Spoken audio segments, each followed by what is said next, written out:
पाकिस्तानच्या सुरक्षा सल्लागारांनी फुटीरतावादी नेत्यांची भेट घेतली तर सर्व पर्याय खुले, भारताची कठोर भूमिका। केंद्राचं पथक आज घेणार एफटीआयच्या अध्यक्ष आणि विद्यार्थ्यांची भेट, पण पंतप्रधानांनी चर्चा करावी, विद्यार्थ्यांची मागणी।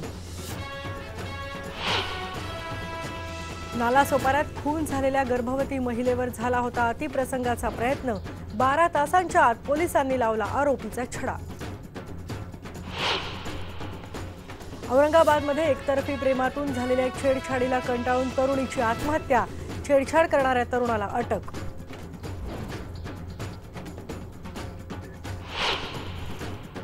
कांद्यानं पुन्हा डोळ्यात आणलं पाणी, मुंबईत कांदा 70 रुपये किलो तर लासलगाव बाजारपेठेत कांद्याचा भाव 5,500 रुपये प्रति क्विंटल। मुंबईत 15 दिवसात अज्ञात तापानं 6 जणांचा मृत्यू, 6 पैकी 5 जणांच्या तापाचं कारण अजूनही अस्पष्ट।